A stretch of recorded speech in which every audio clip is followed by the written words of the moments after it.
Good afternoon, everyone, and welcome to our huddle on the Alliance for a Healthier Generation Out of School Time initiative. Today, we'll explore how the panoply of free resources available from Healthier Generation can be leveraged to create and sustain equitable learning environments, prepare for program delivery, and build and align ecosystems of support. Our goal is to ensure that all students have access to high quality out of school time experiences.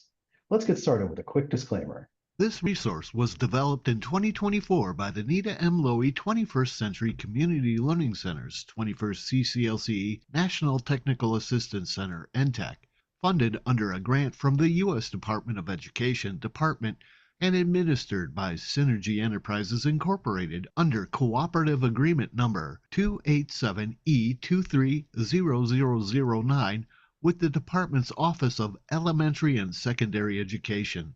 Opinions expressed herein do not necessarily reflect the position or policy of the Department, nor does mention of trade names, commercial products, or organizations imply endorsement by the Department or the federal government. This resource is in the public domain and is available at 21stcclcntech.org. Authorization to reproduce it in whole or in part is granted. All right, now that we've been disclaimed, let's get started. So the 21st CCLC NTAC is here to support everyone who plays a role in the implementation of 21st CCLC programs so that you can engage and empower students and their families. We do this by providing evidence-based resources and professional learning opportunities that build capacity for stakeholders. The 21st CCLC NTAC has multiple priority areas, two of which are programmatic requirements and SEL support. That's where today's NTAC Huddle comes in. Today, we'll explore a library of resources that can support your efforts to implement an impactful and meaningful program. Let's get started with some introductions. I'm Chaz Sumners. I taught English in special education for 11 years, and then I had the opportunity to work my way up from a frontline out of school time employee to a program director. And so I got to wear many different hats along the way, and along with that, discover all the challenges that all those different roles entail. And today, my co-host here is Michelle Owens. Hi, thanks, Chaz. Hi, everyone. I'm happy to be here today. My name is Michelle Owens, and prior to working under the NTAC cooperative agreement, I was a special education teacher and a school counselor. And then I worked for Healthier Generation for 15 years. So many of the tools that we go through today, we created under a cooperative agreement with the CDC. And it's just great to be able to talk about them today. Thanks, Chaz. Absolutely. So first, let's start off with a little bit about Healthier Generation.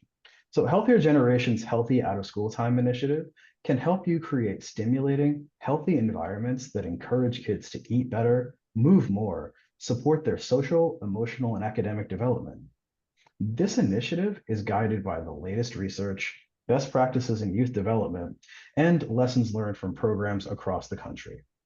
Healthier Generation offers a comprehensive evidence-based assessment tool that enables you to evaluate and enhance your out-of-school time program.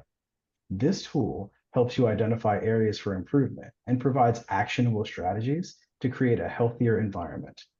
The initiative includes a range of resources, such as the Healthy Out-of-School Time Action Plan and Out-of-School Time Roadmaps, which offer step-by-step guidance for implementing best practices in nutrition and physical activity, mental, social, and emotional health, and managing chronic health conditions. So let's dive into some of those resources now. Thanks, Chaz. So everything we talk about today can be found on Healthier Generation's Action Center. So when you go to the website, at the very top, it will let you either click on resources if you just want to learn a little bit more about the program and the different areas they work in. And then it will bring you to this area, the Action Center. So once you get into the Action Center, you'll see that it's an online platform, and it gives you the opportunity to either build a wellness team, which doesn't have to be a giant team. Many programs have maybe 2 to 3 people on it, or they attend the wellness team of the school day. So if you're in a school building, they have wellness teams also that are required by USDA for them to be able to have free and reduced lunch. So jumping on one of those teams is a great idea too. You will be able to do an assessment of your site to see, what's going on in the different health and wellness areas of what you're already doing. And then also it'll help you track your progress. So if you start to implement some new activities or programs or any types of policies within your program, you'll be able to track it there. It also gives you the opportunity to grab resources in all the different areas of health and wellness. And there are online trainings for you and your staff that can either be online courses that kind of build on each other, or just like a quick 15-minute module where you can grab some information and implement right away. So the first thing that you'll do when you go into the Action Center is you'll create a free account. And that will you put your program name in there. You can connect to a school. If you're on school grounds, you can also connect to community-based organizations. So if you're a Boys and Girls Club, you can connect to those also. Then when you go to log in, it'll ask you to answer some questions. So you'll get an instant snapshot of what your program environment currently looks like. These evidence-based assessments are really valuable because they're going to help you identify what action steps you want to take in order to create a comprehensive health needs assessment for both your students and staff. So once you do the assessment of your current practices, then you will see, where it highlights your strengths and where you can identify areas for improvement. So you don't have to focus on all areas. You might just want to focus on nutrition education, or, making your snacks healthier within your program, or you want to infuse physical activity, quick brain breaks during tutoring time. Or you want to create like an overall staff well-being program. You want to do little things throughout the week to ensure that your staff's health and wellness is also, up to par. These tools within here, you'll really see, will help you create a more supportive and healthier environment. So engaging in the process not only benefits the students, but also your staff, and also fosters a culture of well-being that trickles over into the families of the students that you serve. So the data gathered through these assessments will provide a clear roadmap for you to start implementation and tracking your progress over time. So if you took a health and wellness assessment today, what do you think you would find? What would you find within your programs? So I'm going to ask you to share your thoughts in the chat box, or unmute yourself and share with us.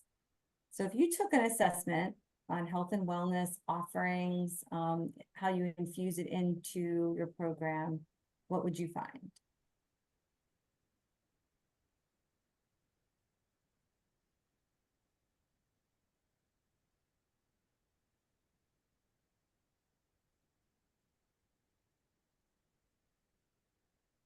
Well, while we're waiting for people to, answer in the chat box there, I know you mentioned, schools and programs sometimes being in food deserts. So I'd imagine that that's a huge challenge that some people are facing.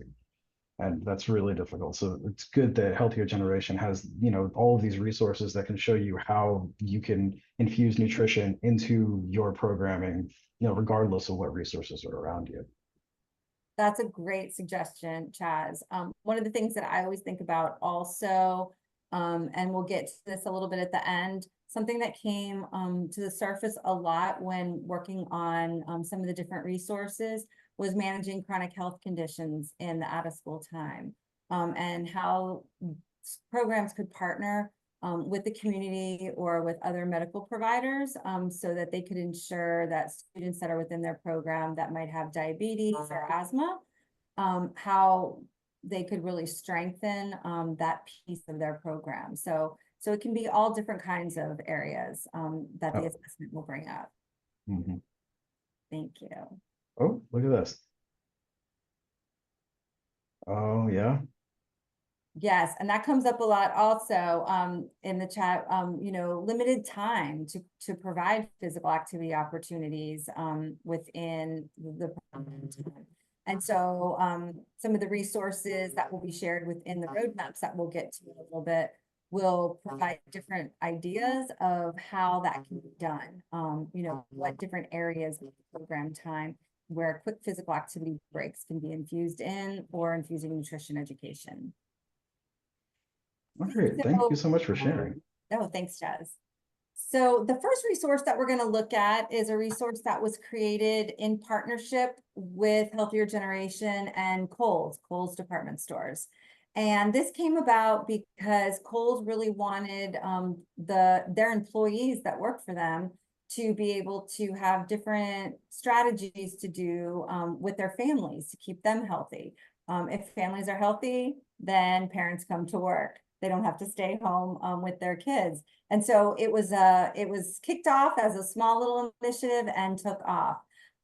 So this specific resource from Kohl's Healthy at Home is about partnering with community health organizations and with any type of community organization that you have that might enhance the offerings that you have within your program.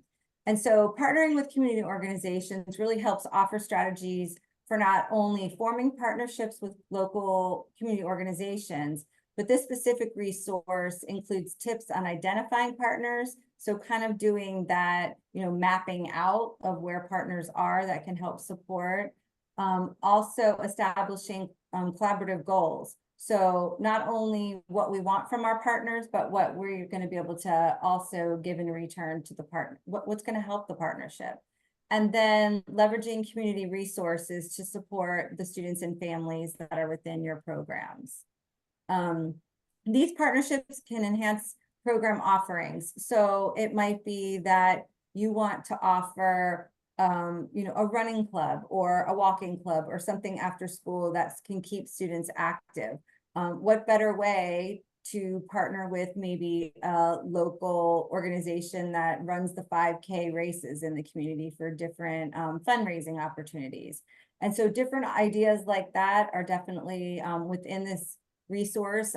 There's also, as you see here on the screen, different programs and schools that have used this resource and how it worked for them to develop either joint use agreements or collaborations on different resources and different ideas of how to get kids more active and even within the community for their families.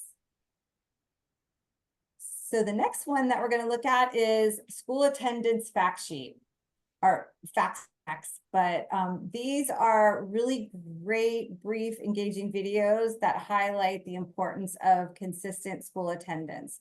And that seems to be something that, I don't know about you, but in my email feeds, I'm constantly getting information on how to get kids re-engaged into programming, how to increase attendance at school and in out-of-school time programs.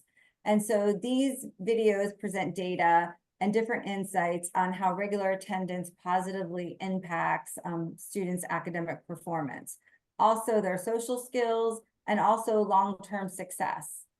They address common barriers to attendance, and that comes up a lot, why students aren't attending programming. I mean, I know in secondary programs, it's really hard. Kids are now starting to work. They might be involved in athletics. They might go home and watch younger siblings while parents are working a second job.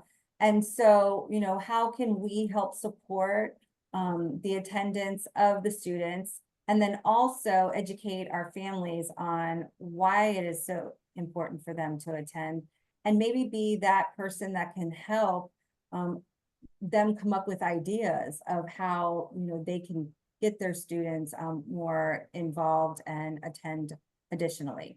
So these videos are just valuable little tools. They also can be used for staff training. A lot of times our out-of-school time staff have a really good connection with our families, maybe even more than the school day, teachers or administrators do. And so how can we, use these videos and tools to help encourage consistent attendance among their children? Absolutely. And Sean in the chat here is saying that it's still a huge focus for them in Texas. They still struggle with attendance, and it's difficult. I mean, it's hard to support students if they can't come to your program. So being able to Right. support them in the myriad of ways that they need in order for them to be able to just show up and have some time to be a kid is invaluable. Yeah, a lot of times there's so many priorities that are overlapping each other, and so Hmm. very difficult. But now we're going to jump into something fun. So this resource is about using play to foster social connections. So not only is it connecting students with the staff, with each other, with their families, but also ways that you can slide in some physical activity. So this resource really talks about how vital play is to the health and well-being of those we serve, how it not only helps our bodies, but our mind and our senses. Physical activity really helps us reduce stress. It supports our social and emotional skills, and it gives us time to communicate and learn cooperation skills. So a lot of times during the school day, they don't have that opportunity as much to really connect, have time to talk to each other.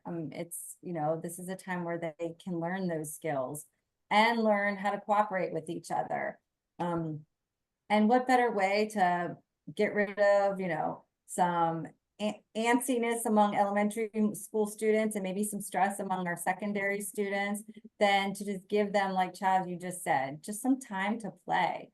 And it also gives some time for the students that we serve to build trust. They talk to you. You might share what you do physically active, on your weekends, and then they can connect to that. And it also boosts positive emotions. So many times our out of school time programs struggle with how to make play academically enriching. So you'll also see within this resource that it provides strategies to integrate academics and social emotional connections within play. It gives planning, ways that you can plan for it, prioritize it, where you can find space. A lot of times, if there isn't space outside, green space, or there's no blacktop to play basketball or foursquare, what can we do in the parking lot? Just anywhere that your programs are. They're not always these programs that have gyms or, you have giant space to be physically active. And so this resource will help with that. And it also helps with a lot of times emotions arise. If they're playing games, if they become competitive, and how you can help diffuse some of those emotions that might arise as they're being physically active. And so our next resource that we're going to touch on is Fresh from the Farm. It's farm to school and out of school time programs. This was developed. Making me hungry. Yeah, no. This one was developed specifically for out of school time programs, and it is a short 15-minute module. So we know that you don't have a lot of time. Sometimes you might be rushing in to grab the students and get them into your program. And so we wanted to make sure that it was something short and simple that you could grab from. The lessons don't sequentially build on each other, so you could just grab one and go for it. And so within the lessons, it provides ways that you can integrate nutrition education and STEM activities into what you might already be doing, how you might be able to start a gardening program. And if you don't have a lot of space, it might be you're using buckets to grow tomatoes in. It can be something very simple. And how you can incorporate farm to school strategies into your program, even if you don't have farms anywhere near you, or you don't have farmers markets or anything like that. It gives some great ideas of how you can still infuse it into the out of school time setting. The educational curriculum gives you ideas of how you can incorporate diverse learning experiences. So how you can keep it very hands-on and not be, like a lectured model, but how you can teach them through gardening projects or how they can appreciate healthy eating within their program and how it can trickle over into their families. I always laugh. One of the things that I live in a very small rural community, and I used to teach nutrition education here. And then I'm also a track coach. So they would come to me in the grocery store and look in my cart and see what I had. Because if I had Oreos or something in there, they'd be like, well, why is that in there? I thought you're trying to eat healthy. And so one of the things within this also is it teaches that you can eat, but it's all about moderation. It's all about how much you're eating of it. So that's a really great thing to also touch on within this specific module. Such a great resource and a great way to support those places that we were just talking about that might be food deserts, you know?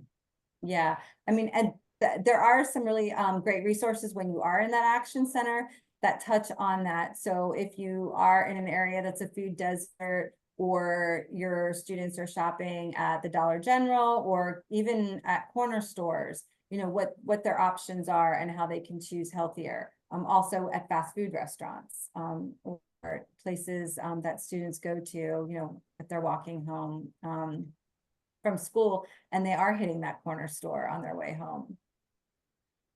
All right, so the next one is the best practice guide for out of school time, for out of school time meal programs.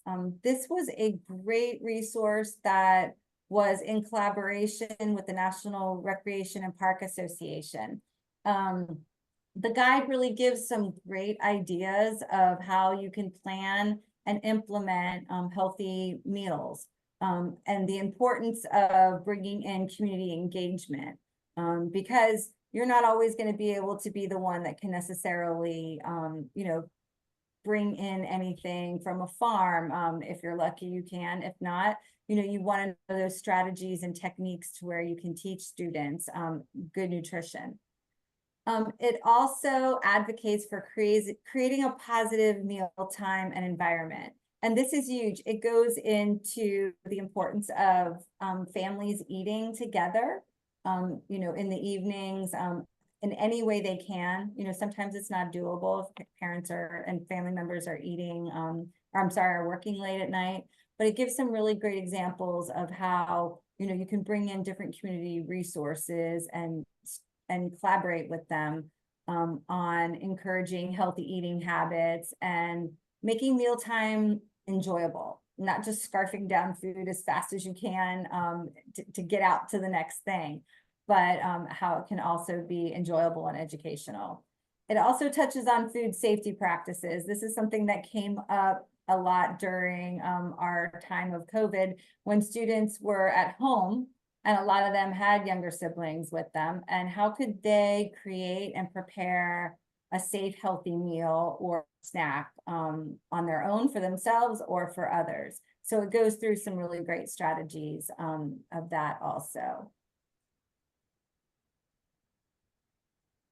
So now we're going to pivot a little bit and dive into some roadmaps. Healthier Generation created these roadmaps to align with the National After School Association standard for healthy eating and physical activity. So each of the roadmaps aligns with the standards that the National After School Association created. Each roadmap includes tips where you can take action. It also gives rationale of why it's an important standard for out of school time.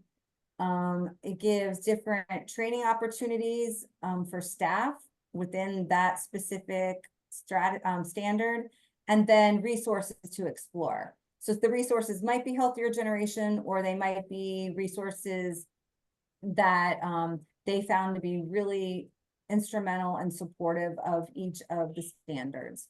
So this specific one is content and quality. So this one, you know, provides guidelines to enhance meal services in out of school time setting, making sure that not only is healthy food served, but also that water is accessible and how to ensure that kids are staying hydrated.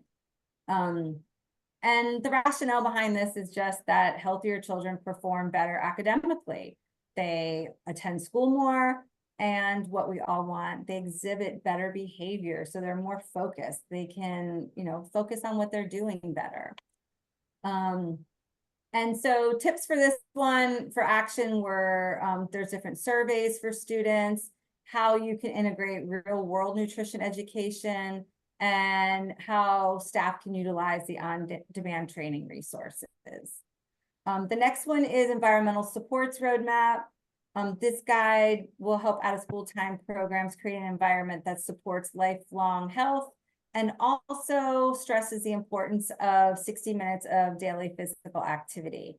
And so in out of school time, we're just helping students get the 60 minutes. They might be in physical education or recess during the day, or they might have after school academic, or sports. And so this is just giving some tips of how we can set up those environmental supports to help them get those physical activity minutes that they need throughout the day. The next one is the program supports roadmap. This one focuses on promoting healthy eating and physical activity. It really emphasizes the importance of nutritious meals, how you can self-assess those, how you can have continuous improvement to ensure that the food that is served is healthy, is adequately prepared. And that one of the things is storage spaces. That was always something that came up, where were our snacks being stored in our out of school time programs. And the next one is social supports. So the social support roadmap emphasizes the engagement of students, staff, and families. So it really encourages giving students a voice. We want student voice in our programs when it comes to the snacks served, the physical activities that are being offered. It also touches on staff role modeling. So how important it is that staff, aren't sitting there with their giant, I'm from the South, so their giant sweet tea and their bag of Doritos while we're talking about, okay, you're going to sit over there and drink your water and eat your apple. So making sure that, we are modeling healthy things for students. Also, intentional family engagement is crucial. We want to make sure that there's regular communication going home with our families on why it's important to have a healthy diet and be physically active. The next one is on staff training. I won't dive too far into that one, but it's just really, again, touching on positive role modeling, making sure that our staff knows the wellness policies that might be that the program has. A lot of times they don't know the wellness policies. They don't always dive into that handbook as much as, they should. And so, just making sure that they know that there are those actionable steps that they can take. There are resources to help them explore and additional training opportunities based on, what the program's focused on. It doesn't have to be all areas of health and wellness. It could be just one or two. And the very last roadmap is the last one that Healthier Generation created in collaboration with the National School Nurses Association. And like I said in the beginning, this one came about because a lot of our programs, the school nurses would contract out 30 minutes after the school day ended. And then there was no one on site to help support chronic health conditions such as asthma and diabetes and allergies. Allergies were a big one, especially with snacks. And so this one gives great ideas on emergency planning, also how you can partner students up. So you might put one student with another one that has asthma, and they're the ones that are doing the physical activities together so that they can be, the eyes and ears for the educator that has the students in the after school time to help just kind of monitor them. So this guideline, or I'm sorry, this roadmap has been very, very effective for all of the out of school time programs. Sometimes even as far as tweaking, just like kind of tweaking what they have as part of their intake forms. So the last two things that I just have to mention are is to visit the archived Y for Y course on social emotional learning. It's a great resource that can help with that aspect of your wellness programs. And then the last one is the Health and Wellness for All course. This is a great course that staff can go through to help also implement health and wellness throughout your programming. Wow, we've covered a lot of resources today, and there's so much more available on our website, 21stcclcntac.org, and on the Healthier Generation website, healthiergeneration.org. So please feel free to reach out to us with any questions at info@21stcclcntac.org. You can also stay informed about what's going on by signing up for our newsletter by scanning the QR code on your screen. You can also follow us on X or LinkedIn to see what we're up to and what we're talking about. So we're going to drop the poll in the chat, so please complete it to let us know about your experience of the session today. We're launching it right now, and you can access it on your screen. Also, be sure to check out NTAC's newsletter, the NTAC Messenger, for a variety of other resources and content. You can subscribe by clicking the link in the chat or by scanning the QR code on your screen. Thank you all once again for joining us, and we appreciate your engagement. Yes, thanks everyone for joining us today. That was a lot of information in 30 minutes. So I hope some of it was useful to keep your program healthy and well. Have a great day, everyone, and stay healthy.